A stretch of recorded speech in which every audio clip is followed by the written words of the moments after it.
Alright, welcome to the Complan and Ragman radio show. Yay! Yo, Complan. Yo, Ragman. எப்படா How's இருக்க? life? Excellent-ரா. நீ எப்படா இருக்க? Super. Our radio shows are always going to be exciting and we're all never going to run out of topics to talk about. That's true. Very true. Exactly. So, let's get started. Let's get started indeed. So, how are things in New York? New York is good. We are welcoming our new basketball coach, Mike D'Antoni.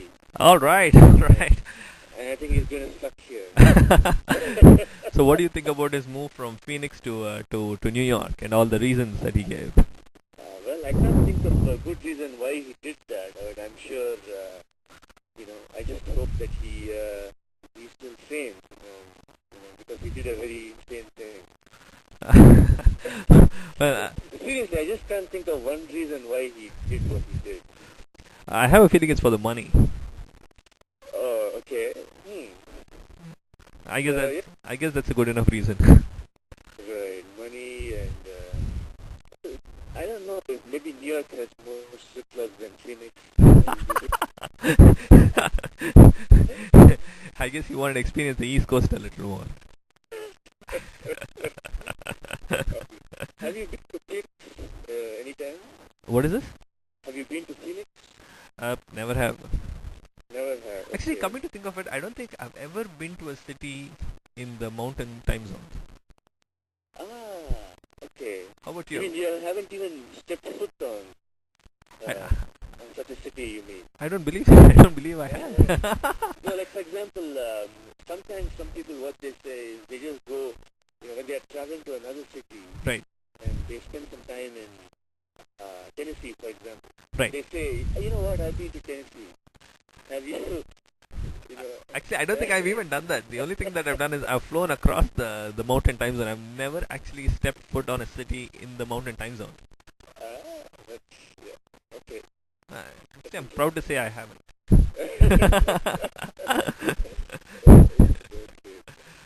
I actually have been through such cities, when I went on a cross-country drive. Oh, yeah. Wait a minute. Didn't you go to Las Vegas? I thought that was in the California time zone. Hang on. Okay, you may be right. But let's check. Yeah. Let's check. I think it's neither here nor there kind of situation. Okay. Alright, so let's talk about horse racing. I don't know much, but let's talk about it anyway. So, what do you think of The Belmont giving Stakes. steroids to horses? Oh, I mean, actually, I have a whole theory behind this. Alright. My theory is, you know how there are all these restrictions for athletes and for race horses where, you can only eat this and drink that and not do this and not do that, and there are all these gray areas where nobody's really sure whether the horses can drink this or athletes can eat that. I say we should have an Olympics in which steroids is allowed or any kind of enhancement is allowed. Yeah, that won't hurt, I guess. Right, just to see, with all the bones and muscles that we have, what we can do to it to really push the human limit. Right. Maybe we'll find a Nigerian runner who can run 1,000 miles. The funny thing though is that I don't think steroids will increase your endurance. They just increase your power. Oh, okay. So I think we are stuck with I don't think Nigerians are good in... Anyway, whoever, Ethiopians, I guess, right? They Okay. run good marathon. Okay. So I guess we are stuck with them for the time being. Which is fine. And surprisingly, also the Japanese, they run good marathons too. Really? Especially the women, yeah. Oh, I didn't know sushi had that kind of power. And if you believe the experts who show their faces on TV, Okay. and I have my own theory on experts which we will revisit. Oh, definitely. We should. We should. Right. But if you believe those experts, they think that the Japanese are good because they are generally small Okay. compared to African, and Europeans. Okay. And that apparently helps them. Oh, wow. Yeah, interesting. Interesting. That's, yeah. Uh, but we know experts. I mean, they'll say whatever. Right, right. We were in close association with one for a while. The one the one who would never reveal his sources. Oh well, let's come back to the subject in hand about horse racing. Right. So, okay. Well, Because, go ahead. sorry? Go ahead. No, because one theory was that the recent horse, the super horse Right. called Big Brown, Right. which was, I think it's really awesome that he came last in the race. Right. Recently ended. Because, yeah, I mean, you always want some drama in life. If you're always frequently good, Right. then it's not good. Absolutely. I think drama is a good thing, and Yeah. and especially the kind of drama where people expect somebody to win and then they lose. They come dead last. I mean, that's...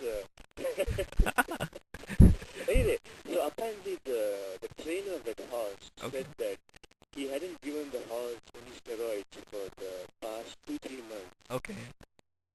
They're speculating whether that made a difference. Oh. It was news to me that they give steroids to horses. I thought it was illegal. Apparently it's not. Oh, I guess in horse racing it's not. Yeah. Huh, that's still interesting. That is interesting. Yeah, because then the humans are at a disadvantage. So, yeah. And the other thing, Raghu, Ragman, did you know that, you know that the jockeys are really, really small people? Oh, yeah. I think they're about 4.5 feet tall. I didn't know that. I thought, they talk like normal people, but apparently they don't. I mean, when I heard one of them on TV, Okay. it sounded like a 10-year-old boy. I guess maybe voice has something to do with the height. What do you say we research this a little more? We should research. Yes. Right. Yeah. I mean, analyze voices of people from different heights and see how their pitch and scale differs. Okay. Cool. Oh, talking about winning teams that lose. What do you think about the Lakers? See, the Lakers. I just think that.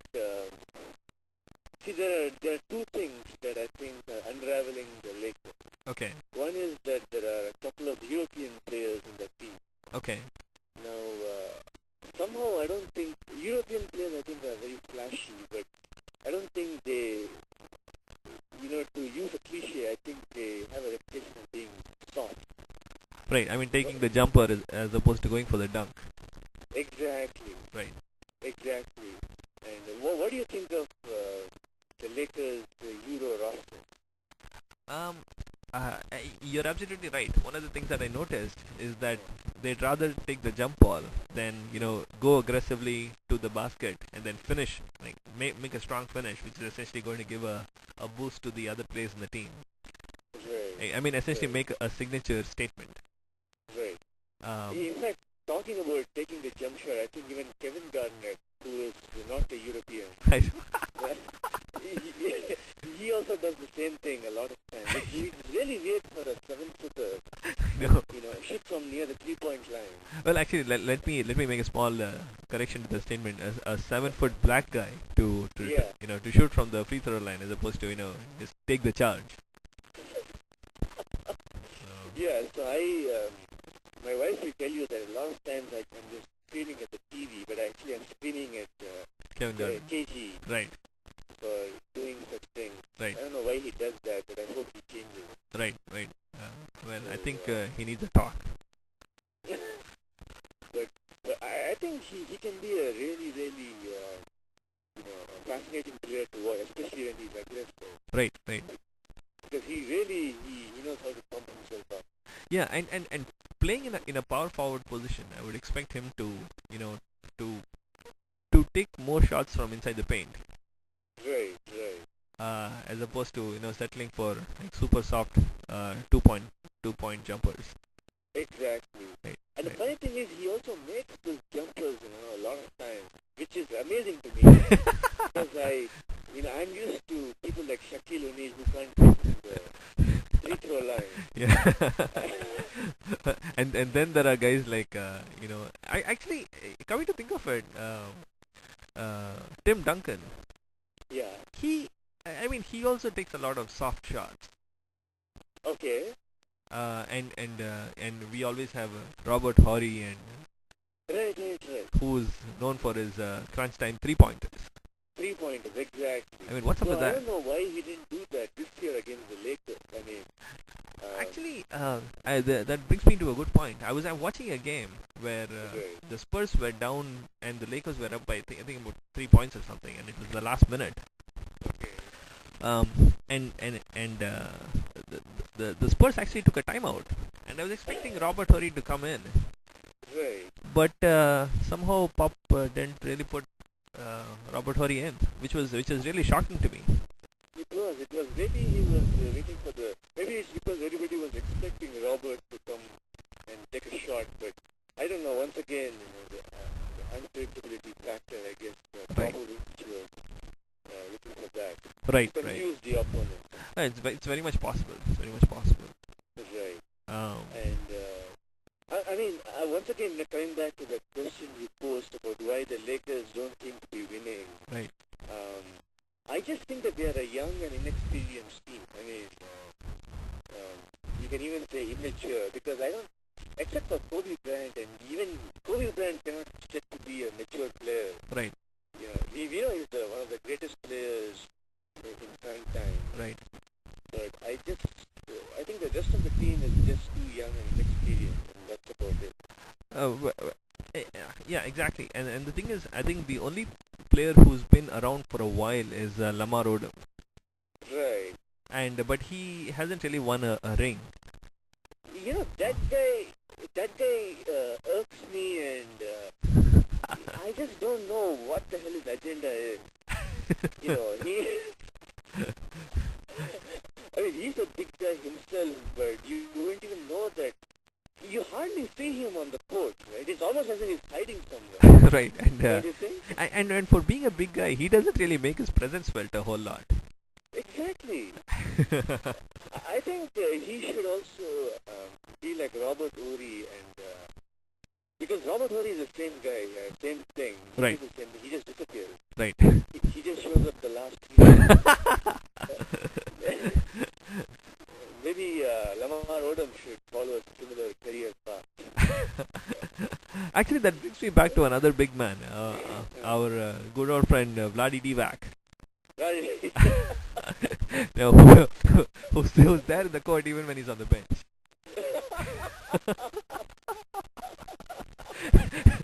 You can see that big man.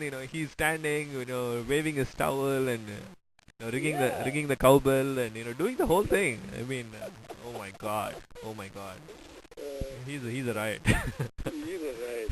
Maybe I just found out that his wife is an actress in LA. Oh wow. I don't think you knew that. Actually, the one thing that I know about him is that he has a big club in LA where all these people hang out after the game. I see. I mean, including the Lakers. So Ah. apparently it's one of those super cool clubs where you just have to be. I see. Yep. So I was a big fan of Vlade Divac when he was in Sacramento Kings. Written quotes, Queen. right, the Queens. The Queen. Right. Sacramento Queen. Right. But of late, I don't know, I find him... I know he's retired, isn't he? Yeah, he is retired, and actually the Sacramento team is almost disbanded. We have Right. Stojakovic, and he's in Charlotte, and then Bobby Jackson is I think in the Spurs right now. Bobby Jackson. You know what? I didn't even know he was still alive. Yeah, okay. Yeah, so I forgot the name Bobby Jackson, good thing you reminded me.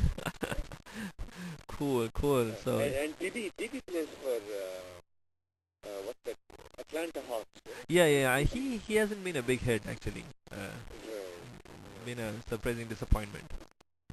Yeah. Um, His claim to fame was that shot he took. I oh think yeah. in 2002. Exactly. A three-pointer or a long two, which gave the Sacramento Kings the win.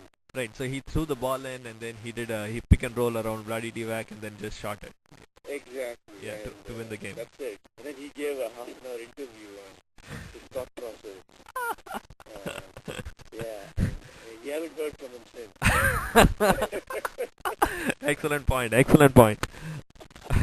I think we need to devote a whole session to to basketball and the greats of basketball, like especially Michael Jackson. I'm sorry, not Michael Jackson, Michael Jordan. Right. I got a little confused, and you can tell it's early in the morning. So switching from sports to I guess we'll skip politics for this session. Right. Unless you're keen on talking about politics, since your senator is running for president. Who is that? Oh, I guess she's not. She withdrew. Who? Hillary Clinton? Right. Oh, no. Okay. See, the first thing is that I was never a fan of Hillary Clinton. And believe it or not, I am rooting for John McCain. Oh, wow. All right. Let's go. I was listening to a recent newscast about John McCain, and I feel bad for that guy. I mean, he's seems like a good old man. And one of the things that he's when asked about the troops in Iraq, he said, "What is the fact that he said something to the equivalent of the fact that the troops are in Iraq doesn't matter." But then his follow-up statement was, it's their health or it's their well-being that is more important. I guess he was trying to convey a point, saying that one way or the other we need to make sure that our troops are safe. But he got misunderstood for the beginning of the sentence that he used, where he said, "Oh, the troops in Iraq don't matter." I mean, I feel bad for him. Yeah, I mean, I think the media has this nasty habit of twisting sentences Oh, absolutely. and taking it out of context. Exactly. I think that's the most important thing. Yeah. So I think, the word out of context is now the in thing, the words to use these days. oh, So definitely. I grabbed the opportunity and used them. All right. Rock on, Complan. Oh, thank you. So, what about you? Who are you rooting for? Actually, I'm just enjoying the race. Okay. In all honesty, I'm actually just enjoying everything that's happening. I like the fact that we have a good old man, good old white man, a young and dynamic black man, and a failing lady. You know, a quick interruption. Oh, go ahead. As Paul Pierce would say, Right. you just want to compete, or rather you want them to compete Right. and not look at the scoreboard. That's an interesting thought. Don't look at the scoreboard, just compete is what he said. And of course, when you're down 20, I guess that's all you have to say. Right. Down 20 points. Yeah. But, Yep. Anyway, that's a sound bite to be quoted. I think it's got a good meaning to it. Yeah. I mean, and it was perfectly in context. That's. I mean, to the topic that we were discussing. So. Right. Oh, and I think we are almost running out of time, but we have a couple of minutes left, and there's something that that I want to bring forward. Okay. And this has been something we've been practicing for a while, and we need to get the word out to the audience so that we can see more of this emerging at different places. Essentially, what I wanted to bring out was the fact that everybody goes through a childhood, and everybody goes through their their teen years, and do a lot of crazy and fun stuff, and we've had our share. And I think what people need to do is start blogging about it, so that they don't forget all the fun stuff that they did. Oh yeah, totally. Right. So yeah. So let's go view started blogging about this show. Exactly, about how you enjoy the show, and you know, Yep. it's and it's and how you're going to be a big fan. I know. Right, right. All right. So I think we'll see, or rather, we'll talk to you all next time. Excellent. So thanks for watching, and stay tuned for more comments and commentary about anything and everything that comes to our mind. So Yep. we want to mention that this show has no agenda. It can be anything. So you can send in your comments, um, Yep. and just have fun. Yep. All right. Take it easy. All right. So All right. we'll until next time. So long.